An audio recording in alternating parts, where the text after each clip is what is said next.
everyone. I'm Linda Nickell, and welcome to the Happiness Hour. Every week, photographers meet here to connect, inspire, and create. And if you'd like to join us live, you'll find the schedule for upcoming sessions on my website at lindanickell.com. Every week, I invite a new guest to share their photography tips and insight into their creative journey and inspire us to look at a subject from a new perspective. Tonight's guest is Blain Harasymiw.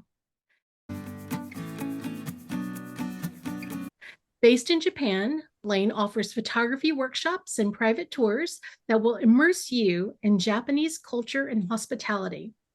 Blain's portfolio includes landscapes, wildlife, street photography, all of which reflects his love for the place he's called home for over 25 years. And in tonight's presentation, capturing the essence of Japan's perfect cherry blossoms on a cross-country journey, Blain will take us along on a photography adventure to find the perfect cherry blossoms, and he'll introduce us to authentic Japanese culture. You can connect with Blain through his website, blaininjapan.com.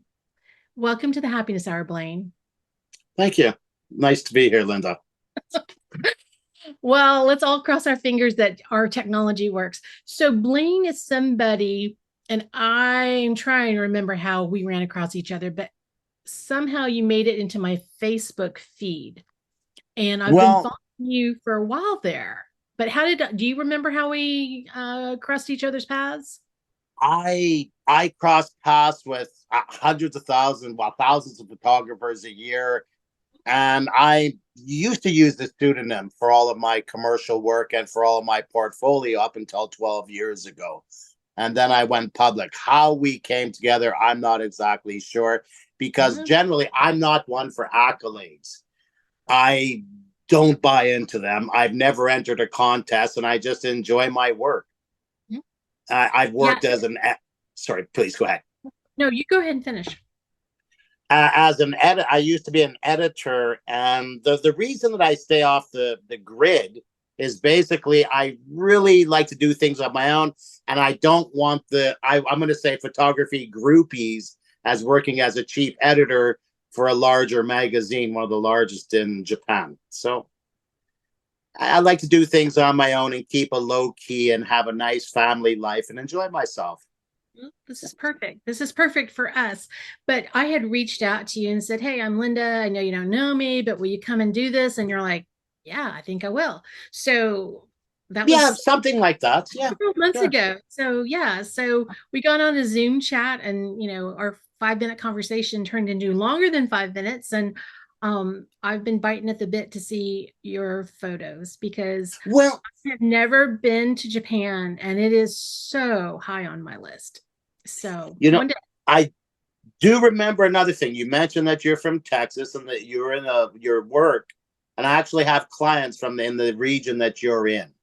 So that's part of the reason I agreed also too. So there we are. It wasn't my charming personality, and please. It was your personality, and you were kind and honest, and that you have friends that actually I think know you, a few of them. So no, I'm sure they don't. Oh no, they do. They're in the same. They're in the field you're in, but they're. Right. Well, it doesn't matter. It doesn't matter. Well, no. We'll trade notes later. All right. Yeah. Why don't you jump into your presentation? And I kind of like sugarcoat a bio. I like to introduce people the way I see their work. And if there's something that you want to add that I might have missed, feel free to do that. Sure. Thank you. No, not a problem. Okay. I'm Blain in Japan. Hello. I've been here for over 25 years. And for myself, photography is just the tool of a camera is just an extension of myself.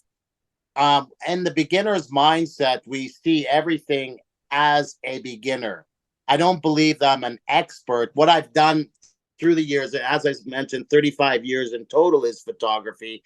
But when I'm in the field, I look at it as I'm looking at it for the first time. I don't want to look at something and believe that I'm an expert in the field and have preconceived notions.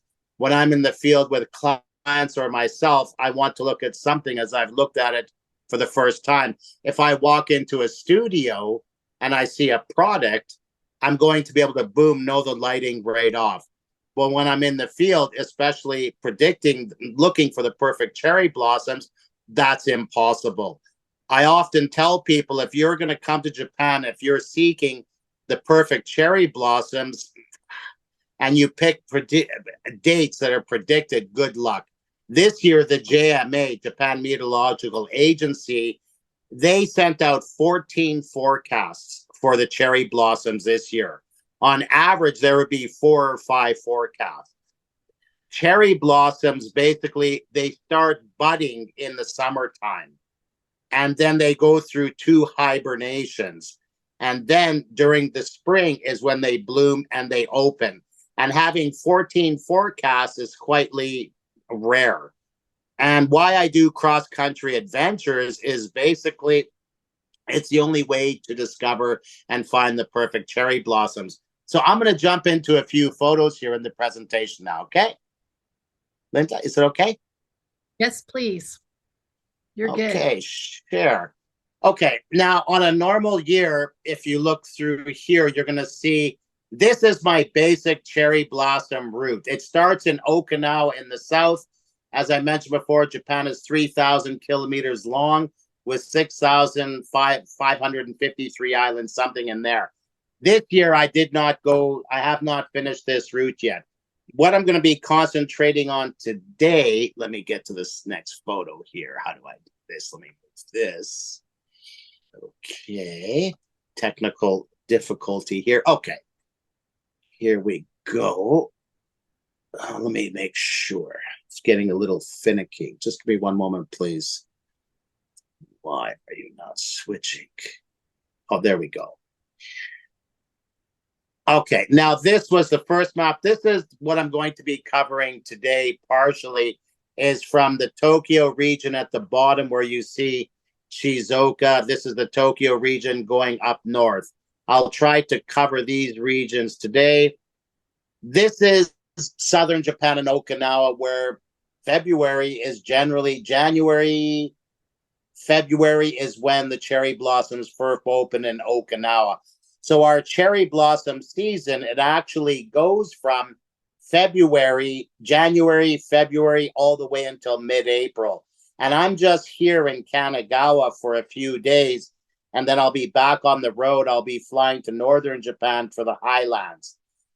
Next, I'm going to jump into this photo here. Everyone's going to look at this and say, gee, this looks like a definite spring shot. No, this is a warbling white-eye that I photographed in February in Kanagawa, this one here. So this is our earliest blooming cherry blossom, which is the Kawazu Zakura.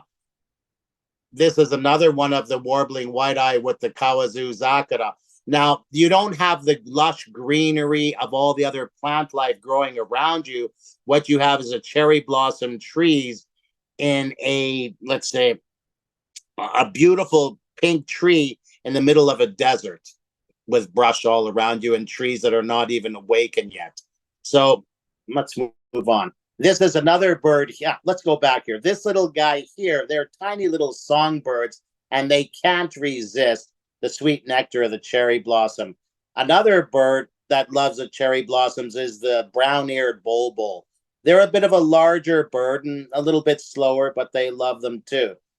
No, sorry, this is a stellar seagull. These guys here is where I lead my annual Valentine's Day Hokkaido Winter Wildlife Photography Workshop. And this kind of cuts in between me photographing the warbling white-eyes in Okinawa, Taiwan, and southern Japan, and I head to Hokkaido for these. So it kind of cuts in between the spring.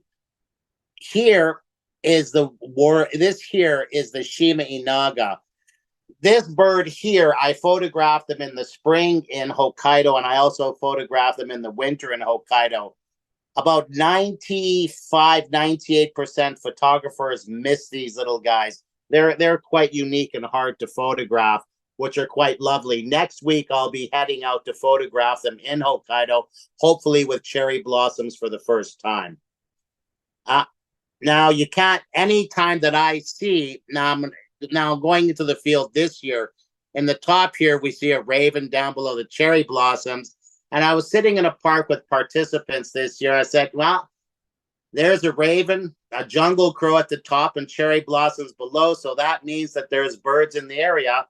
So we stopped at the park, and voila, the Majito decided to stop in and pay us a visit. So had everybody sit on benches, and children are playing in the park.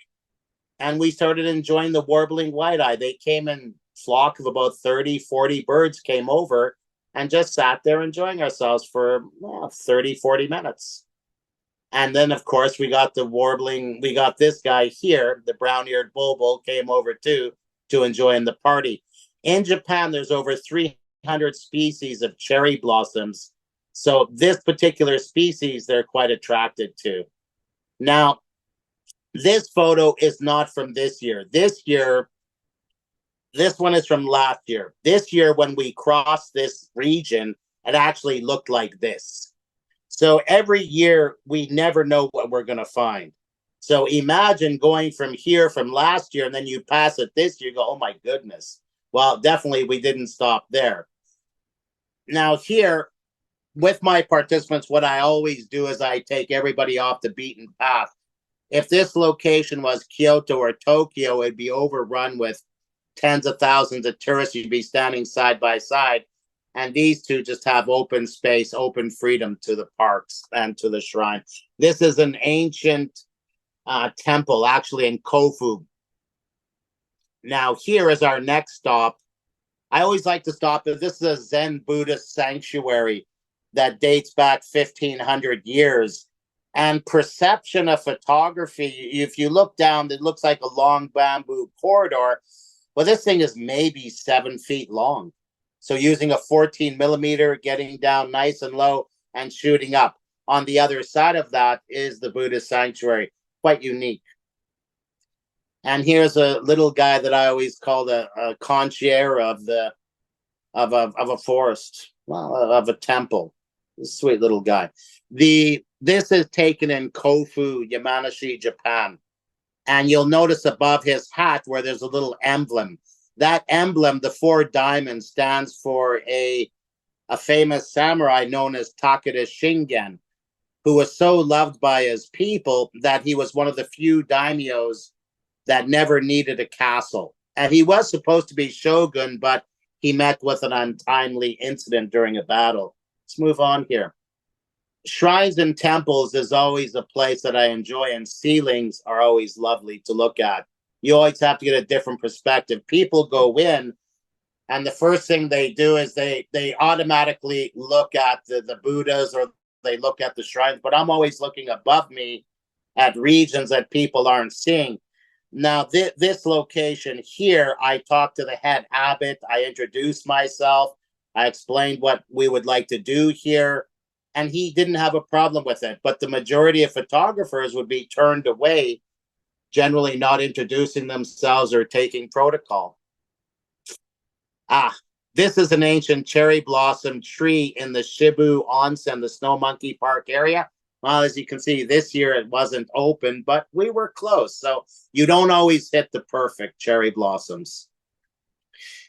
Now on to this. This is one of the better photos I believe I took this year. This was day 2 of this year's cross-country cherry blossom workshop. Here, I'm at a location where there are 0 photographers. The photographers are all over the park. But here, there was nobody. So I always want to look for an angle or something that is definitely unique to what other people are not getting. And seeing something as a beginner, you get that advantage, but also the knowledge of 35 years and forgetting it, but then bringing it forward. It may sound like a contradiction, a separation, but looking at it as a beginner and just walking by and seeing how other people are not seeing it and ignoring the knowledge that I do have. And then when I'm placed in front of a scene such as this, imagining what it could be. Here, I didn't use flash because of today's sensors. I was able to pull this image out using shadows and blacks and then a little bit of noise reduction, and turned out pretty good. Here, this is another one at Takeda Castle, right at sunset with the Miyoko mountain range just in the background. Quite a lovely image. And here, this one was not taken with a camera. I used my iPhone for the first time. And the kois were agreeably in there. And I enjoy this one. This is Takeda Castle in Joetsu. Hitting the timing of this castle can also be quite troublesome.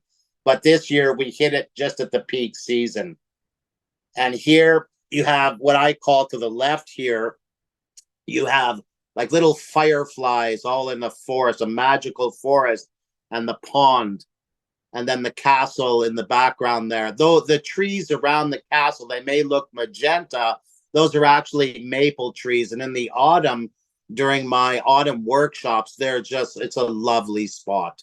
And there's also a maple tree forest and alleyways through this park also. And then here's another one of what I refer to as the fireflies in a forest, in the cherry trees. And I've always been extremely drawn to these because it's so magical and a pretty scene. And here's a lantern row. You don't see a little bit of the fireflies in there. Let's move on. This tree here, this is an ancient cherry blossom tree said to be over 1,500 years old in Niigata, Japan. And it's in the top 10 light ups throughout Japan. And it's always photographed better from the distance. Most people, they run directly to the tree. And I'm like, no, stop. You have to observe the tree from the back and take a few photos from the back instead of running forward. And just beside the one tree right here, I see one of my participants who ran towards the tree. and he's somebody you might even know, Linda, but that's for another story. But so I always recommend that photographers step back and don't rush towards something and take a moment. Here's a bridge that at the same castle that I took last year, and it was a beautiful, we had a rainstorm in the bridge completely with water on it and the shimmer, and maybe a few people walking across. So Joetsu Niigata definitely has some unique photography and photo opportunities there without the tourist pollution. This is beside my home in Niigata. Now, this year we weren't able to photograph this because the timing was off. So when I'm planning my cherry blossom routes, I always plan 2 to 3 routes. And then I can make my decision while I'm on the road. Because the way that I'm using ancient pilgrimage routes that have been used for thousands of years, up to tens of thousands of years. So I'm able to I would book my hotel in one location for 3 nights or 2 nights, and then we do day trips from there. And so we would go to locations such as this, if it's open. If not, we would go to a location such as this at a shrine in the Yahiko region of Niigata. Now, here is a perfect cherry blossoms at a moat in northern Japan. This is a unique scene. You have to hit this right on the right time. And this cherry blossoms, when I photographed this, it was a spectacular evening. We had 100% bloom.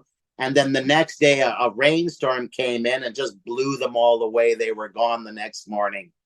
And I don't have a photo of that. Sorry. It wasn't much to see. Now, here you're going to go to yourself and go, well, gee, this is a cherry blossom tour. So what are we doing in the highlands? And what are those? Are those rice paddies? No, those are not rice paddies. Those are actually koi ponds. And in the prefecture of Niigata, they take the koi up there to raise them, to breed them. And the koi, here are the koi fish. The koi are some of the most unique koi in the world. And people from all over the world come from koi auctions here. And this is where they're breeding. It's a very lovely up in the highlands. So taking a photography experience, it shouldn't be only about one theme. It should be multiple. So you get a full cultural experience, and you're not only getting just a flower and a scene in front of you. and you're actually getting the whole story. Here, these are rice terraces in the early morning, which we call a sea of clouds. And this year we weren't able to capture them due to the snowfall, which just now these rice terraces may be open this week or next week in northern Japan, and I may get to them. Here we have an ancient Zen Buddhist temple that dates back, at least 2,000 years this dates back to, and you can see the number of tourists there are just staggeringly heavy. I mean, if you were in Kyoto or you were in Nara or you were in Tokyo, there would be 500 people taking a picture of the one cherry branch to the left. And I'm not going to do that. I'm not interested in it. And so I prefer life off the beaten path. It's peaceful. It's quiet. Here's a lovely cherry blossom tree in the background of the same Shinto. This is, yes, it could be a moment here. This is a Shinto shrine. In Japan, a lot of times you'll find Buddhism and Shinto mixed in between the two. And sometimes I need to take a look at the figures and the symbols to decide which one is which. And here's another one scene that I just passing by and caught me out of the corner of my eye at a Shinto shrine. Well, a quick 5-minute stop, a few photos, and off we are again. To be in search, you always have to be in search of the perfect gardens. Each locations that I mentioned earlier, they change by the year. I'm not 100. I don't have a given itinerary. I roughly know what region we're going to be in, and we continue down the road on a journey in search of them together. This is a temple here. A woman just coming, a local woman coming to pray, to show her respects to the gods, and off she went. I don't even think she saw me photographing her. I was using a 100 to 400, and I took a couple of snaps, and peacefully she went on her way. But again, if this was in the beaten path, it would be overcrowded. And here in these locations, to be honest, we don't want tourists. We don't advertise for them. We don't have the hotels for them, and we just don't want them. A little bonsai in somebody's garden there with a Shinto wreath across. And here's a Zen garden with the hanging cherry blossom trees with the lovely Japanese aesthetics. Lanterns at a Shinto shrine. On this one, I believed I used a 35 1.4 lens. It's not a decent shot. I always like to take the first lantern and run the road down. If I did this at f8 or f11 or f22, the eyes would be all over the place. So focusing on the first lantern, and then just it blends. Your eyes don't wander through the entire photo. It'd be nice to have candlelight in there, but it doesn't. Here we have a pagoda that dates back 1,000 years, and I have photographed the entire pagoda, but I've always enjoyed this. The two here points here kind of reminds me of a koi fish or something else going for a little bite of nature. But you'll always find Japanese pagodas and Shinto shrines and Buddhist temples that they're always within nature. They mainly will not be in cities, as well, the ones that I go to anyway. I just do not see the point in going to a temple in the middle of the city to be amongst other people. It's just ridiculous when we have so much to experience throughout Japan. Here's a garden party that we had one evening. Here I use quite a few filters. On this one, my filters I get from various makers that ask me to test them. I have been ambassadors for several companies throughout the years. with my pseudonym. And here I used a Lee sunset filter, so the image is a little bit popped. And I prefer to use filters over using Photoshop. This tree is said to be close to 2,000 years old, and it's a slow growing cherry blossom tree. And at this shrine, this temple here, it's around 15 to 2,000 years old in there. We don't know the exact date, as the records at this, where this tree is, the shrine and the temple were burnt down during one fire. Not the entire buildings, but where the records were stored. Here's that same tree we're just looking at here, and we were about to leave this location, and then I spotted the light coming through perfectly, and I saw the light on the cherry blossoms on the stems. So then we ended up spending another hour there photographing the stems and the shining light coming through them, which is quite unique, that I've not seen often. Here, I'm with participants. This is last year. As you can see, we're really in the heavily touristed areas, and we're actually in an ancient samurai battleground region. And we're looking at a temple in the distance. And here we go into it. And in the back, they have the goddesses going down in a row. Again, I use a 35-1-4 shooting down. Linda, were there any questions or anything? We're good? You are fine. No questions. Okay. And as you can see, this year, we didn't have any events, as the cherry blossoms last year, this is last year again, the cherry blossoms were 3 weeks early. So there's nothing to do, but the farmers are out and they're doing their thing and they're working, and while we're enjoying the perfect cherry blossoms. So events, they're planned, but they always don't come to fruition. Now here's a participant walking up to the shrine to take another last look at the temple. So it's free range when I enter these places. If you go to other places, you probably would never get this close to these ancient shrines, as they're mainly blocked off, or there'd be dozens of security around there guarding from unruly tourists. Event photography is one of my favorites, and we always don't hit the events, as the cherry blossoms are fickle, and we don't know when they're exactly going to bloom. This is a Maiko geisha procession. Quite lovely. These are junior high school girls, just youngsters.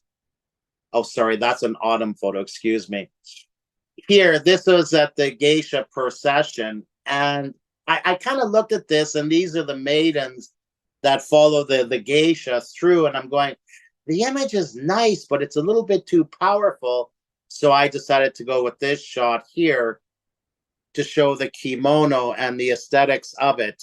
And it turned out quite well, comparatively from here, which is quite harsh, let's say, or it's powerful. But this gives it the clothing and the aesthetics. Here, a young Maiko with her umbrella, and another. The facial features, because they're younger kids, and that I would never show faces, and I very rarely ever show faces of my clients or people, especially my clients, for their privacy, and for other people for their privacy.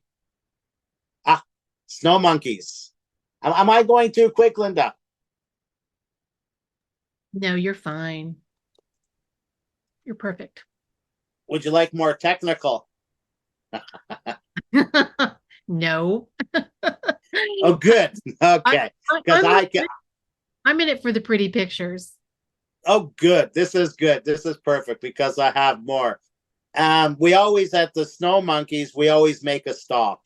I always believe in visiting them. Everyone loves them. And the baby snow monkeys, they love swimming in the spring and in the autumn and in the summer and sometimes in the winter. Little guy looking across the pond and ready to pounce on one of his little playmates.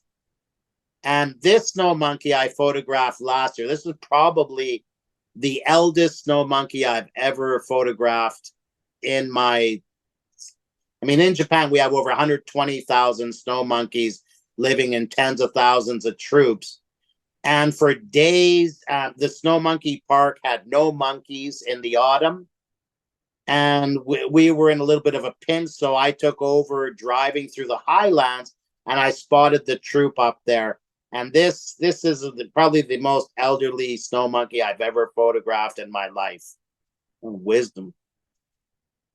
Here, not all my clients enjoy the snow monkeys. So what I do is up in the Shibu Onsen region in Nagano, where the snow monkey park is, if they don't like it, I'll take them to locations such as this that are in the region, which is a Shinto shrine beside a waterfall blended with nature. Very lovely location.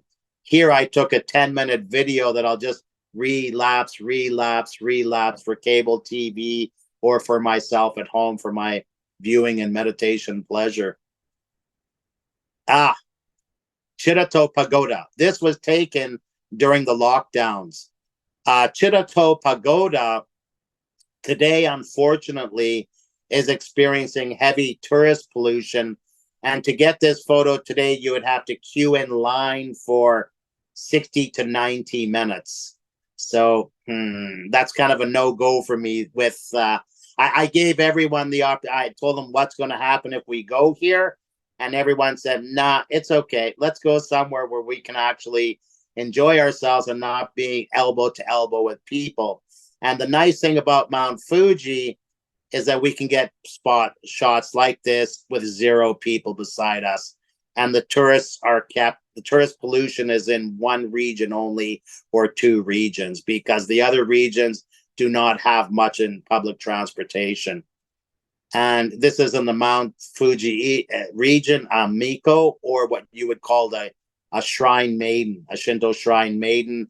I just love how the lighting hit on her as she was walking by, and I was able to capture, I believe, just 2 photos of her going by. It's a spectacular Shinto shrine and dating back, to the 800s. And here's another one of Mount Fuji with, well, not too many people around. And then there's always the swans at Mount Fuji we visit. Throughout the year, especially in the winter times, we feed these swans with other people in the region to look after the population to make sure they're healthy and they survive. And Mount Fuji has many different faces, and you never know what you're going to get at a sunrise at Mount Fuji. And a gentleman going out to fish and to take a look at the mountain. Here we have a shrine in the Mount Fuji region. This is a hot spot for tourists, but I always hit it at 5:30 in the morning, and you have to know the timing and how the tourists move. At this location, the tourists are very slow coming, usually around 8 or 9 o'clock. So we're there by 5:30, leave there by 8, get to our hotel for breakfast, take the morning off, and head out back at around noon. Here, night photography is always a must. This is one of my favorites from this year, with the dragon below, a Shinto shrine, and the names of different people in the region and the shrine itself. It's a quite powerful and unique image. Here's another one of my guests, kind of, I think she was reading or she was texting somebody, but she made a perfect subject on the bridge when we were there. And so this is how off the beaten path I get. Here's the same garden we were in with an ancient cherry blossom tree and another cherry blossom tree in the same park. The perfect cherry blossoms is something, if you find them, relish them. I always believe to take a moment and enjoy the ocean. Since we're by it, why not take a moment and enjoy oceanscapes? With these, I'm using I believe I used a 10 stop neutral density. I used 100 by 100 and 100 by 50 filters. And on this one, I believe I used a 10 stop. This one was just at sunset, and the lines, you have to excuse my watermarks. I've been on the road for the last 4 weeks, and I only put this presentation together quickly, and I edit while I'm on the road, so I didn't have time to get everything done. But beautiful sunset. You look at the face here at the look at the outcrop. It's kind of like a nose and an eye and a tree looking up and a mouth there. It's quite unique little place we found there. And then here's another one in the Niigata region. Stop in for some oceanscapes at the beach. Sunset, I believe I took off believe I used a 3-stop ND for the waves coming in, crashing the sound. Another beautiful sunset. You know, I forgot I don't have pictures of food, of what we enjoyed after. But we stay at anywhere from 3 to 5-star hotels in Japanese cuisine. Minimalist photography on the ocean. I look at this as minimalist, I believe. It's as close to as minimalist I get on the ocean, except for just the ocean. Quite a lovely scene along the Sea of Japan. And then a dramatic image of sunset, and the sky was not much different from what it looked right here. Love the turquoise waters, the amber sky, the sunset.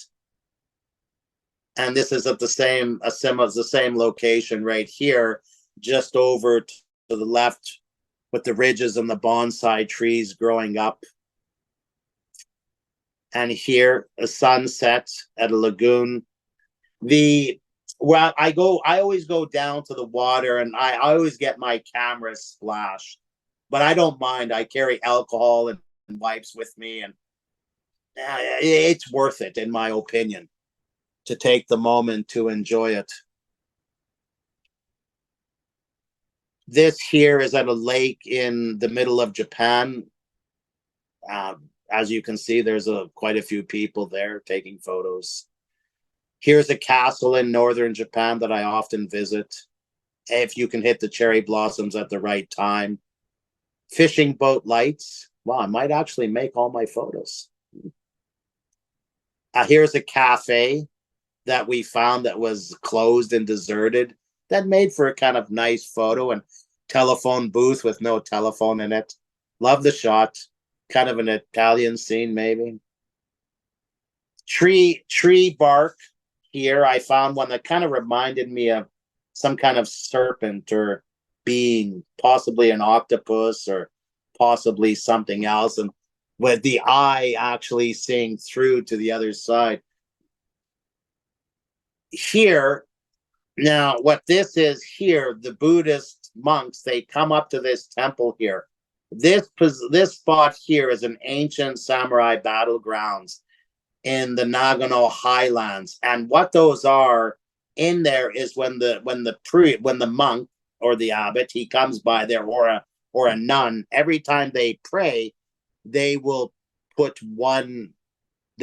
one coin and move it down to one position so they know where they were at that particular time. So these coins here are actually rather valuable. So again, we stick away from the tourist pollution.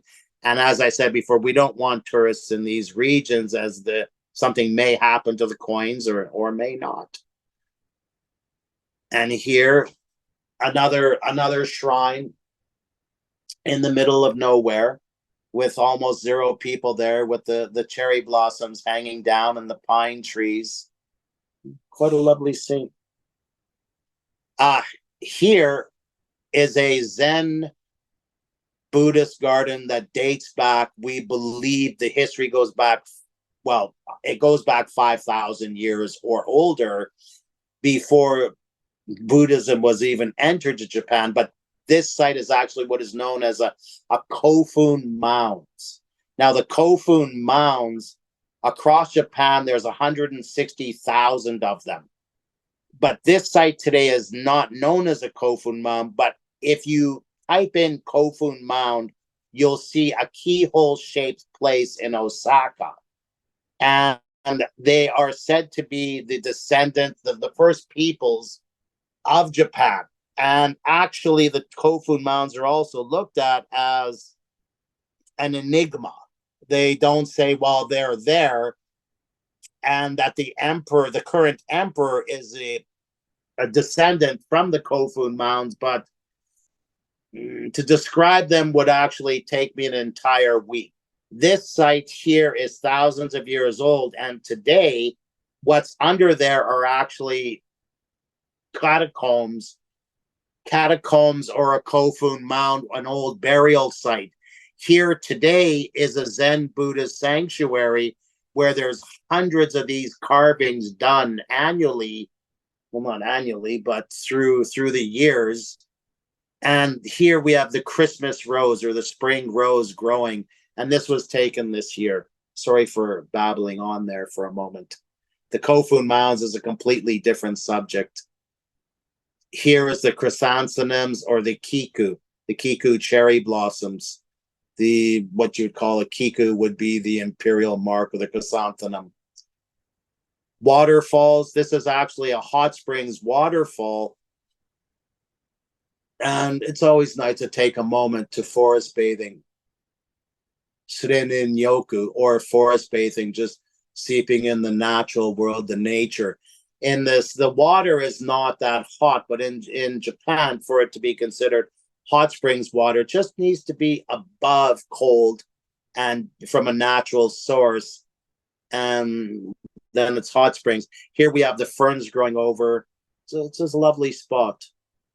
Here again, we have Buddhist statues at the Zen Buddhist sanctuary. Just quite lovely place, unique place to visit. And there's very few tourists. And I believe this is my last image.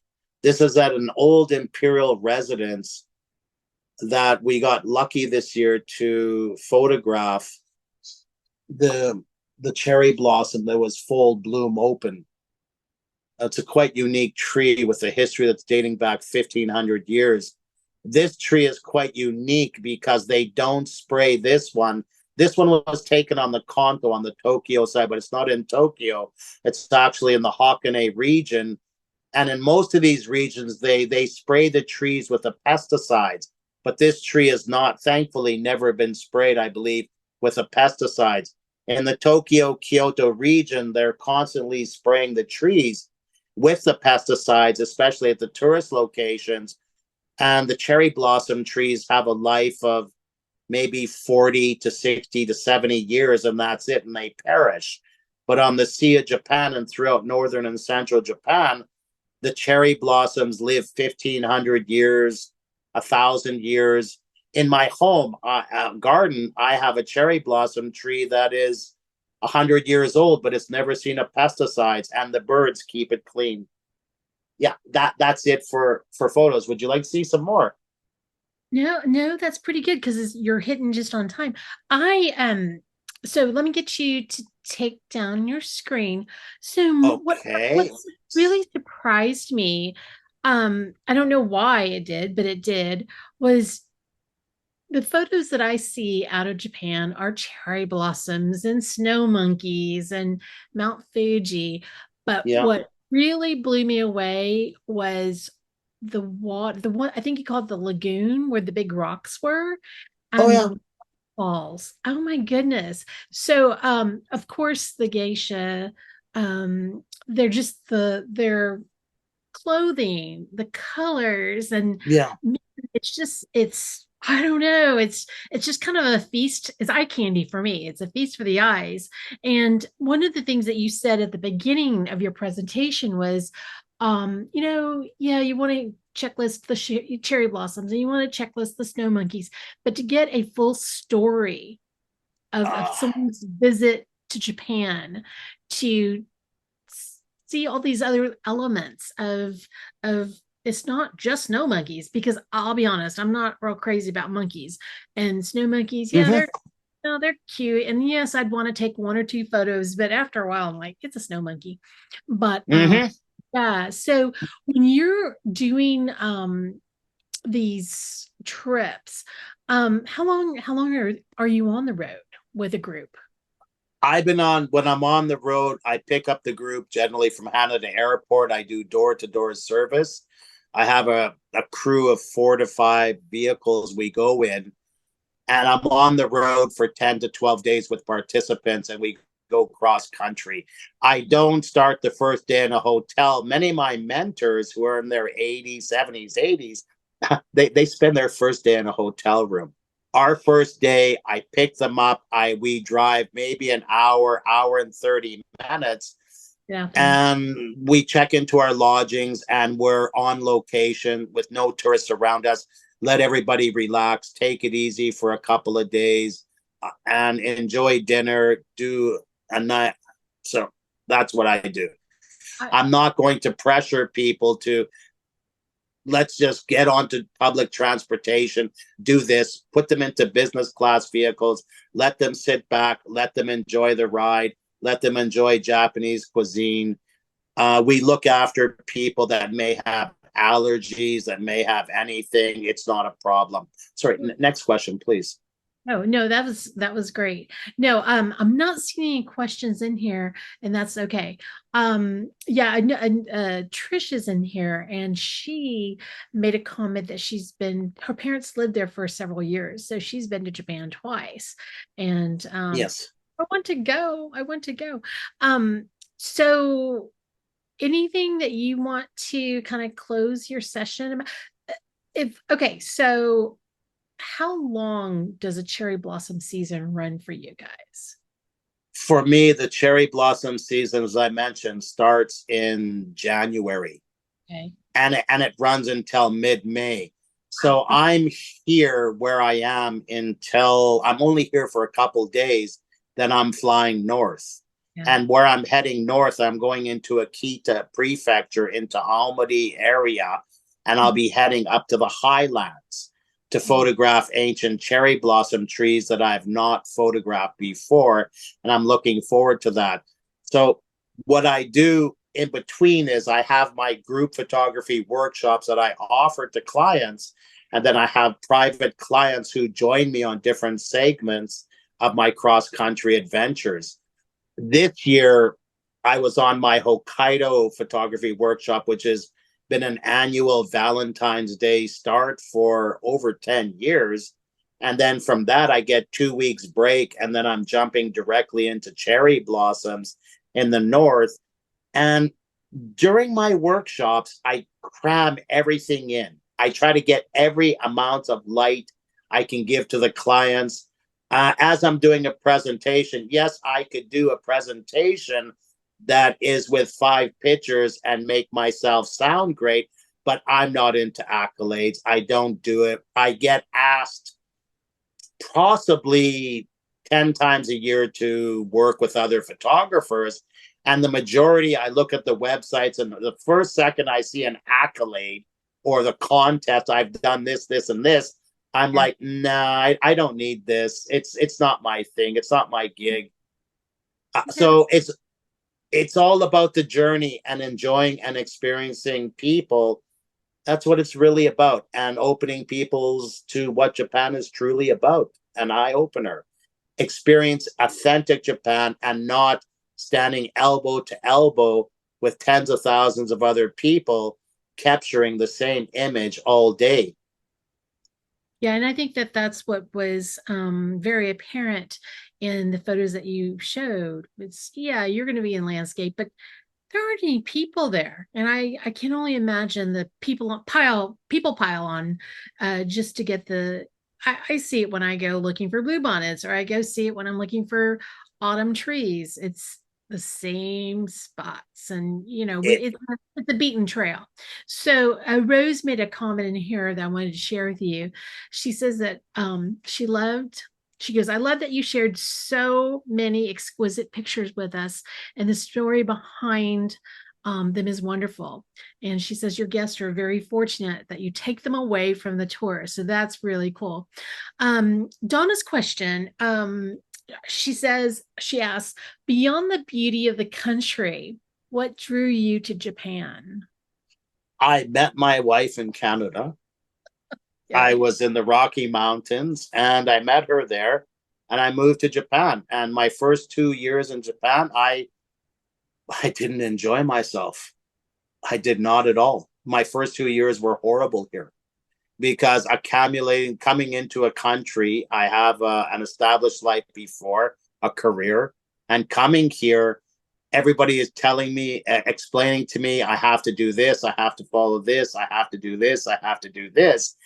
And it was very hard. Coming in as a tourist, you're not treated as, especially to be a local.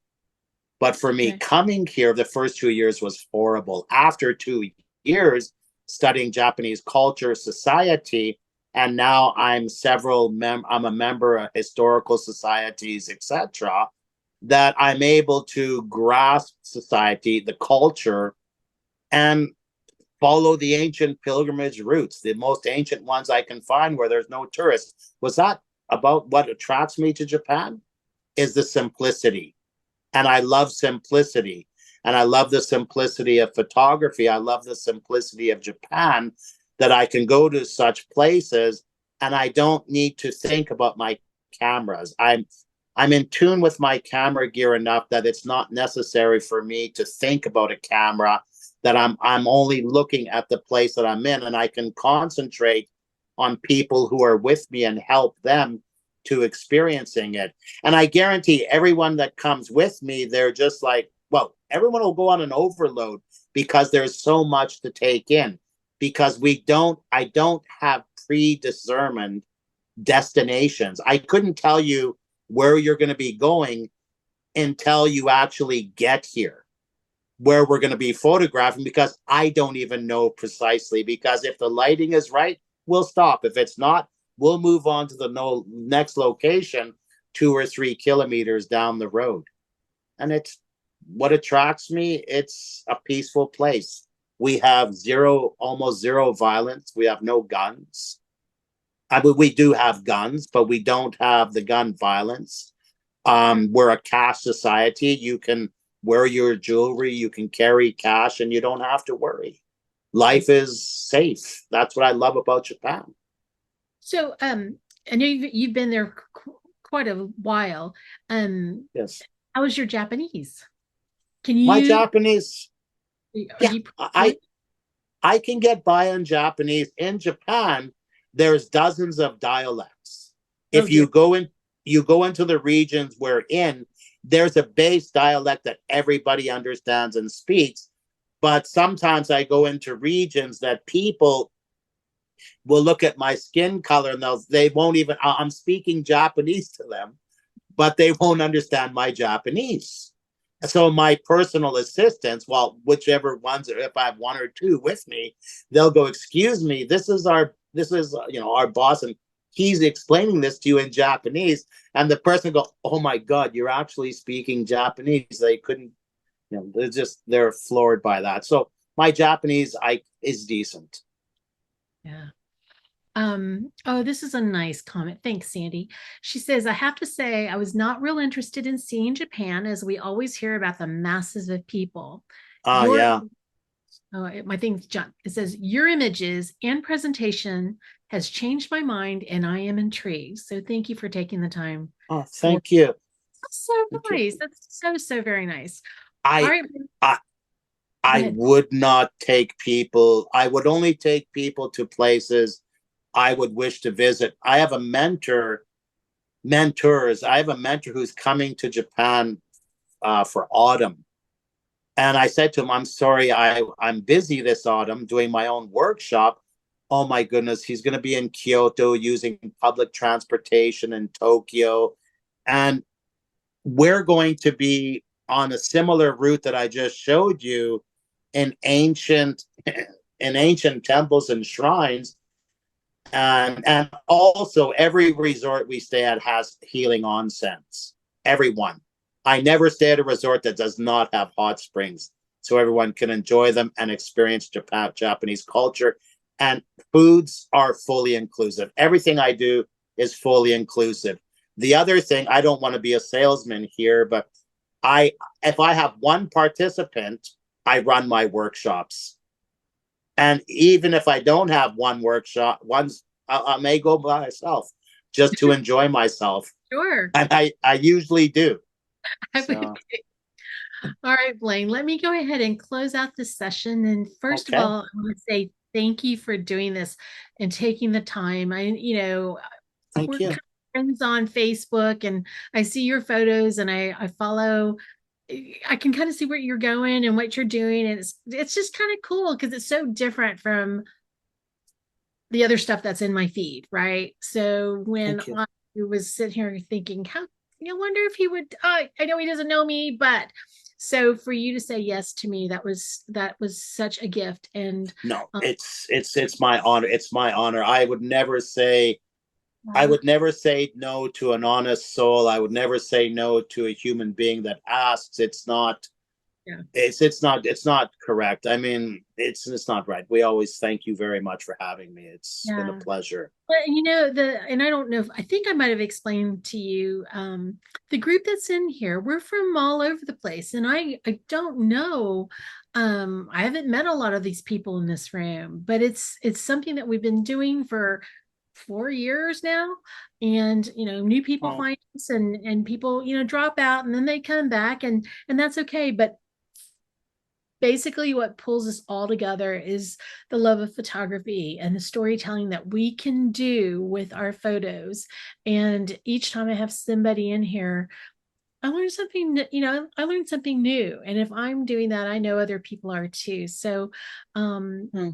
to Yeah. take the Going. time Yeah. to share what you're Going. with us is a gift to us. So thank you.